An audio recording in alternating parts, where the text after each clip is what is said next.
आज मानसून सत्र का 8वां दिन है और अब तक दोनों सदन की कार्रवाई विपक्ष के हंगामे के चलते नहीं चल पाई। आज भी हंगामा जारी है। पेगासस जासूसी कांड, किसान आंदोलन और कोरोना त्रासदी के मुद्दे पर विपक्ष लगातार हमलावर बना हुआ है। इस मामले में विपक्षी दलों के नेता प्रधानमंत्री और गृह मंत्री से जवाब मांग रहे हैं। वहीं सरकार का कहना है कि विपक्ष न तो सदन चलने देना चाहता है और न ही उसे चर्चा करनी है। आज सरकार के खिलाफ विपक्ष ने एक साथ दिखने की कोशिश की। विपक्ष ने एक साथ मार्च निकालकर एकजुटता दिखाने की मांग की।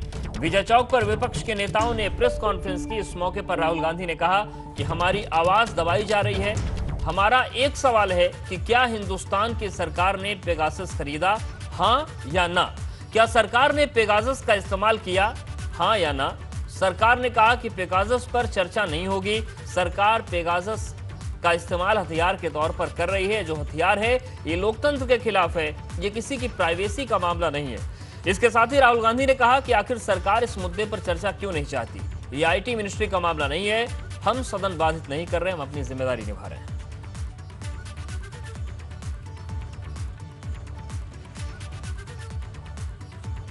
तो पेगासस के मामले पर विपक्ष मुखर है और सीधे तौर से हां या ना में जवाब मांगा गया है और सभी विपक्षी दलों के नेता विजय चौक पर इकट्ठा हुए और उन्होंने अपनी बातें रखी कि हम सदन बाधित नहीं कर रहे, हम तो जवाब चाहते हैं किसानों पर, कोरोना पर और पेगासस पर। सरकार ये बता दे कि इसे खरीदा या नहीं खरीदा, इस्तेमाल किया या नहीं किया। नरेंद्र मोदी जी ने एक हथियार डाला है, मेरे खिलाफ वो हथियार का प्रयोग किया गया, सुप्रीम कोर्ट के खिलाफ उस हथियार का प्रयोग किया गया, बाकी नेताओं के खिलाफ वो हथियार प्रयोग किया गया, प्रेस के लोगों के खिलाफ ये हथियार का प्रयोग किया गया, एक्टिविस्ट के खिलाफ इस हथियार का प्रयोग हुआ। तो सदन में बात क्यों नहीं होनी चाहिए? क्या कारण है कि सदन में बात नहीं हो रही है? यह सवाल है। हमारे बारे में कहा जाता है कि हम पार्लियामेंट हाउस को डिस्टर्ब कर रहे हैं। हम पार्लियामेंट हाउस को डिस्टर्ब नहीं कर रहे हैं। हम सिर्फ हमारी जो जिम्मेदारी है उसे पूरा करना चाहते हैं। और मैं सिर्फ एक कांग्रेस पार्टी का नेता नहीं बोल रहा हूं, हर एक पार्टी का नेता आपको यह बताएगा कि हम सिर्फ अपनी जिम्मेदारी पूरा करना चाह रहे हैं। तो सुना आपने राहुल गांधी का, वो कह रहे हैं कि हम पर आरोप लग रहे हैं कि हम सदन को बाधित कर रहे हैं, लेकिन हम सदन को बाधित नहीं कर रहे हैं। हम तो निजता का जो अधिकार है उसके हनन का मामला उठा रहे हैं। गवर्नमेंट कह रही है कि विपक्ष डिस्कशन से भागना चाहता है। हम डिस्कशन की मांग करते हैं, लेकिन कितना झूठा प्रचार होता है और आप तो सब जानते हैं कि झूठा प्रचार है। इवन देन आपको दिखाता नहीं, कहता है। हम यही तो चाहते हैं कि डिस्कशन करो, और गवर्नमेंट कहती है कि डिस्कशन से भागना चाहते हो, डिस्टर्ब कर रहे हैं पार्लियामेंट को। इससे ज़्यादा कोई असत्य बात हो नहीं सकती। इससे बड़ा झूठा आरोप विपक्ष पर नहीं लग सकता है जो लगाया जा रहा है। अनफॉर्चुनेटली ये टॉप लीडरशिप से लगाया जा रहा है, ये और भी ज़्यादा दिक्कत है। और इसलिए हम सब लोग एक होकर ये कहते हैं कि ये तो जब जनरल कहाँ मूवमेंट कर रहे हैं, हमारा आर्म सबमिशन कहाँ डिप्लॉय हो रहा है, हमारी कितनी सेना कहाँ है, ये अगर सॉफ्टवेयर के जरिए सारी दुनिया में सुनी जाती है तो हम सुरक्षित कहाँ? दिल्ली पहुंचे बीजेपी प्रदेश अध्यक्ष स्वतंत्र देव सिंह शाम में सांसदों के साथ होने वाली बैठक में शामिल होंगे। कुछ देर में संगठन मंत्री सुनील बंसल के साथ बैठक होगी।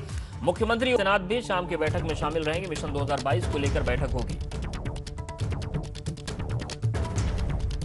तो दिल्ली पहुंचे हैं प्रदेश अध्यक्ष स्वतंत्र देव सिंह। 2022 की रणनीतियों पर काम शुरू हो गया है। शाम को सांसदों के साथ होने वाली बैठक में वो शामिल होंगे। संगठन मंत्री सुनील बंसल भी बैठक में मौजूद रहेंगे। सीएम योगी आदित्यनाथ भी शाम की बैठक में शामिल होंगे। मिशन 2022 को लेकर ये बैठक होनी है, बड़ी महत्वपूर्ण बैठक है।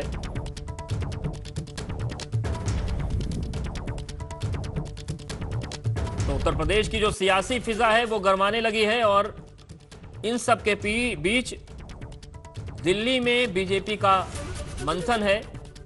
दिल्ली पहुंच गए हैं प्रदेश अध्यक्ष स्वतंत्र देव सिंह। कुछ देर में संगठन मंत्री सुनील बंसल के साथ बैठक करेंगे और जो शाम को बैठक होनी है उसमें मुख्यमंत्री योगी आदित्यनाथ भी मौजूद होंगे। मिशन 2022 को लेकर ये बैठक है। सीधे तौर से रणनीतियां बननी शुरू हो गई हैं कि कैसे 2022 के चुनावी रण को जीता जाए, किस तरीके से काम किया जाए, क्योंकि तमाम फैक्टर्स हैं और कुछ नए फैक्टर भी जुड़े हैं, चाहे फिर वो कोरोना की बात हो, चाहे वो किसानों की बात हो, या फिर ब्राह्मण राजनीति वाला जो एंगल सामने आया है। अविनाश हमारे साथ जुड़ गया। अविनाश, ये जो बैठक है क्या कुछ चरणों में होगी? कई कौन कौन से महत्वपूर्ण चेहरे इसमें शामिल होने वाले हैं? देखिए उद्देश्य अगर बात करें तो 2 चरणों में ये बैठक होनी है, क्योंकि बीजेपी के जो संगठन है उत्तर प्रदेश के अंदर उसको 6 भागों में डिवाइड किया गया है बीजेपी की तरफ से, जिसमें से आज 3 क्षेत्रों की बैठक होगी। पश्चिम क्षेत्र, कानपुर बुंदेलखंड क्षेत्र और इसके अलावा ब्रज क्षेत्र के जितने भी सांसद है, चाहे लोकसभा हो चाहे राज्यसभा हो, उनके साथ ही आज बैठक होगी। रात 8 बजे कॉन्स्टिट्यूशन क्लब में ये बैठक होगी। इसमें अगर बात करें तो पार्टी के राष्ट्रीय अध्यक्ष जेपी नड्डा शामिल हो सकते हैं। इसके अलावा प्रभारी राधा मोहन सिंह मौजूद रहेंगे, मुख्यमंत्री योगी आदित्यनाथ मौजूद रहेंगे, संगठन मंत्री सुनील बंसल मौजूद रहेंगे और प्रदेश अध्यक्ष स्वतंत्र देव सिंह मौजूद रहेंगे। जितने भी सांसद हैं उनसे उनके क्षेत्र में पड़ने वाले विधानसभा को लेकर बातचीत की जाएगी कि उनके क्षेत्र में जो विधानसभा पड़ती है उसमें किस तरीके से काम हुआ है, उसका फीडबैक क्या है सांसदों के पास, सांसद किस तरीके से आगे काम चाहते हैं विधानसभा में या आगे प्रचार प्रसार चाहते हैं। इन तमाम सारे मसलों को लेकर बातचीत होगी। चूंकि 2022 में विधानसभा चुनाव है, ऐसे में लिहाजा भारतीय जनता पार्टी ने अपनी तैयारियां शुरू कर दी है। सांसदों का किस तरीके से उपयोग किया जाए विधानसभा चुनाव में, उनकी किस तरीके से भूमिका रहेगी, उनको किस तरीके से काम सौंपा जाए, उनका किस तरीके से काम लिया जाए, इसको लेकर आज ये बड़ी बैठक है। क्योंकि बीजेपी चाहती है कि जितने भी भारतीय जनता पार्टी के सांसद हैं, संगठन के लोग हैं, कार्यकर्ता हैं, ये सभी लोग अब चुनाव में जुट जाए। और भारतीय जनता पार्टी ने अपना मिशन यूपी शुरू कर दिया है, क्योंकि बीजेपी किसी भी हाल में उत्तर प्रदेश जैसे बड़े राज्य को खोना नहीं चाहती है और फिर से वहां पर रिगेन करना चाहती है अपनी सत्ता को। यही कारण है कि लगातार बैठक दर बैठक अब शुरू कर चुकी है और आज ये काफी महत्वपूर्ण बैठक शुरू होगी। क्योंकि अभी तक भारतीय जनता पार्टी की अगर बात करें तो कभी भी वो रिपीट नहीं कर पाई उत्तर प्रदेश के अंदर। और 89 के बाद, जब से कांग्रेस उत्तर प्रदेश की सत्ता से बाहर हुई है, उसके बाद 89 के बाद कोई भी एक पार्टी, चाहे वो समाजवादी पार्टी रही हो, चाहे वो बहुजन समाज पार्टी रही हो या फिर भारतीय जनता पार्टी, कभी भी दोबारा एक बार में सत्ता में नहीं आ पाए। तो ऐसे में भारतीय जनता पार्टी के लिए चुनौती है कि 2017 में जिस तरीके से उसको मत मिला था, उसी मत को दोहराते हुए 2022 में एक बार फिर से अपनी सरकार बनाए। और जो 1989 के बाद कभी नहीं हुआ कि कोई एक पार्टी दोबारा सत्ता बना पाई हो, उस तरीके को, उस रिकॉर्ड को बिल्कुल। और अविनाश, सत्ता बनाई जा सके। क्या माने कि जो बैठक शुरू हुई है क्षेत्रवार और जो 6 रीजन बने हुए हैं बीजेपी की तरफ से,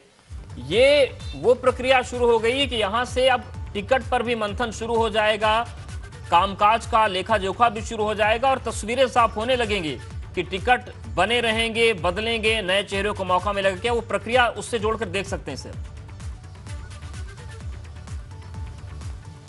देखिए अगर बात करें तो टिकट की प्रक्रिया की शुरुआत अभी नहीं कर सकते हैं, क्योंकि भारतीय जनता पार्टी के राष्ट्रीय अध्यक्ष जेपी नड्डा के भी 7 और 8 अगस्त का लखनऊ दौरा हो रहा है, जहां पे वो लखनऊ के तमाम सारे संगठन के लोगों से बातचीत करेंगे। इसके अलावा बीजेपी अपना आरएसएस के मदद से इंटरनल सर्वे भी करवा रही है कि कौन सी सीट भारतीय जनता पार्टी दोबारा जीत रही है, किस विधायक के खिलाफ ज्यादा नाराजगी है, किस विधायक के खिलाफ अच्छी इमेज है, किस विधायक को टिकट देना है या किस विधायक का टिकट काटना है, उस पर अभी भारतीय जनता पार्टी काम कर रही है। तो इसलिए टिकट को लेकर अभी कहना जल्दबाजी होगी, क्योंकि जब तक वो रिपोर्ट भारतीय जनता पार्टी के जो आला कमान उनको नहीं मिलती है, तब तक टिकट को लेकर कोई निर्णय नहीं होगा। लेकिन भारतीय जनता पार्टी अपनी जो पोल कैंपेनिंग है, जो चुनाव की रणनीति है, उसकी तैयारियां शुरू कर दी है कि कैसे जहां पर कार्यकर्ताओं के अंदर संगठन को लेकर नाराजगी है, यानी कि अगर विधायक को लेकर नाराजगी है तो विधायक का टिकट काटकर दूसरे विधायक को लाया जा सकता है। लेकिन जहां पे संगठन को लेकर, पार्टी को लेकर नाराजगी है, वहां पे किस तरीके से काम किया जाए जिससे कि पार्टी को नाराजगी जो लोगों के अंदर है वो दूर किया जा सके, तो उसके लिए भारतीय जनता पार्टी ने काम शुरू कर दिया है। अभी जो विधायकों को टिकट देने का या टिकट काटने का मसला है, उस पर अभी चर्चा नहीं शुरू हुई है,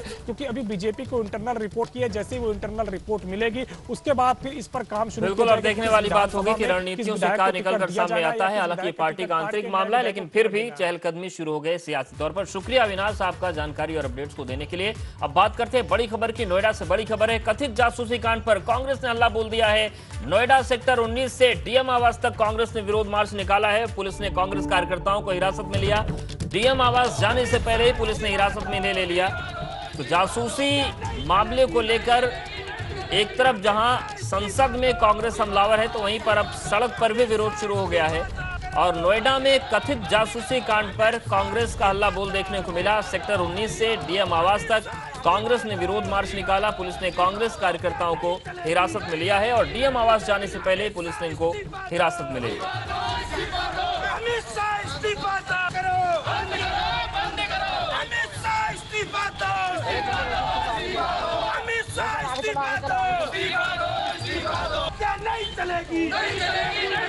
देखिए नोएडा की तस्वीर आपको दिखा रहे हैं जहां पर कांग्रेस ने प्रदर्शन किया और कथित जासूसी कांड पर इस्तीफे की मांग की गृहमंत्री।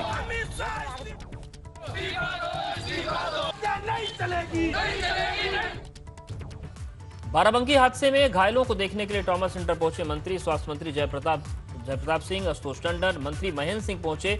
अस्पताल में भर्ती घायलों का हालचाल उन्होंने लिया। बाराबंकी हादसे में 24 से ज्यादा लोग घायल हुए। मुख्यमंत्री के निर्देश के बाद तीनों मंत्री ट्रॉमा सेंटर पहुंचे और घायलों से उन्होंने बातचीत की, घायलों का हालचाल तीनों मंत्रियों ने जाना। तो स्वास्थ्य मंत्री पहुंचे, उनके साथ मंत्री आशुतोष टंडन और मंत्री महेंद्र सिंह भी पहुंचे और उन्होंने बाराबंकी हादसे में जो लोग घायल हुए, जिनका ट्रॉमा सेंटर में इलाज चल रहा है, उनका हालचाल जाना और डॉक्टर से भी बातचीत की। 2 तस्वीरें आपको दिखा रहे हैं। देखिए पहली तस्वीर किस तरीके से ये जबरदस्त हादसा हुआ था, 20 लोगों की मौत हो गई, बेहद दर्दनाक हादसा हुआ। और वहीं दूसरी तस्वीर, ट्रॉमा सेंटर पहुंचे तीनों मंत्री और उन्होंने घायलों से बातचीत की, हालचाल जाना और उन्हें हर संभव मदद देने का आश्वासन दिया है। डॉक्टर्स को भी निर्देश दिए गए हैं कि इन लोगों का बेहतर इलाज किया जाए। 11 लोग यहाँ पर अभी तक जो लाए गए हैं बाराबंकी से, रामसनी घाट से, ये इसमें से एक थोड़ा सा क्रिटिकल होता था, बाकी सब सामान्य है, सबके जांचें हो चुकी है। किसी का फ्रैक्चर है, किसी का स्पाइन फ्रैक्चर है, किसी का हल्का हेड इंजरी है, बट वो सब स्टेबल है और अभी इनकी सबकी मैनेजमेंट हो रही है। तो इसमें कोई इस तरह का नहीं लग रहा है। अभी 11 लोग यहाँ पर हैं, बाकी लोग जिनकी मृत्यु हो गई थी वो तो वहाँ पर है। अम्बाले से आ रहे थे घर और बिहार से जा रहे थे, सीतामढ़ी जा रहे थे। क्या हुआ था रात में? रात में वो बस वाले के वो जो होता ना था गुल्डा, तो गुल्डा छिटक गया। छिटकने के बाद में वो साइड में, बाया साइड में गाड़ी खड़ा कर दिया। उसके बाद वो ट्रक वाला आया, हम लोग नीचे उतर के घूम फिर रहा था, ट्रक वाला पीछे से धक्का मारा, वो गाड़ी के साथ सस्ते चला गया। पैसेंजर 150 आदमी था। गाजीपुर बॉर्डर पर किसानों का आंदोलन जारी है, साथ ही किसान जंतर मंतर पर भी किसान संसद चला रहे हैं। और अब 15 अगस्त को लेकर किसान संगठनों की क्या तैयारी है, राकेश टिकैत से बात की संवाददाता शक्ति सिंह। राकेश जी, 26 जनवरी पे आपने एक ऐलान किया था ट्रैक्टर मार्च का, अब 15 अगस्त आने वाला, तो 15 अगस्त पे क्या है? 15 अगस्त में 26 जनवरी का मार्च करा था, तो ट्रैक्टर से मार्च दिल्ली में था। 15 अगस्त में तो सब बॉर्डर पर झंडे फहराए जाएंगे। 15 अगस्त में क्या होना, झंडा फहराना कोई अपराध है क्या? लाल किले की तरफ भी जाएगा? लाल किले पे कहीं का झंडा फहरा हुआ है लाल किले पे? हम तो अपना यही, हम हमारे लिए तो सारा ही लाल किला, सारी दिल्ली। मैं दिल्ली में 5 गज जगह जहाँ दे देंगे वहीं फहरा देंगे हम अपना झंडा। 5 गज जगह तो चाह गिरे दिल्ली में, 5 गज जगह, लेकिन वो जगह कौन सी होगी? क्या पता कौन सी होगी। 5 गज जगह दिल्ली में, जो दिल्ली का बॉर्डर होगा उसमें 5 गज जगह हमको दे दो, अपना झंडा किसान वहां पर फहरा देगा, देश का किसान। कि आपका कहने का मतलब ये है कि दिल्ली की सीमा, यानी कि दिल्ली के अंदर, सीमा के अंदर 5 गज जमीन चाहिए आपको, आप उससे आगे नहीं जाएंगे? भाई 5 गज जगह ही तो चाहिए जहाँ झंडा फहरा हुआ, और क्या हमें दिल्ली में बसना? हमको दिल्ली में तो हम लेट ही रहे यहाँ दिल्ली के चारों तरफ।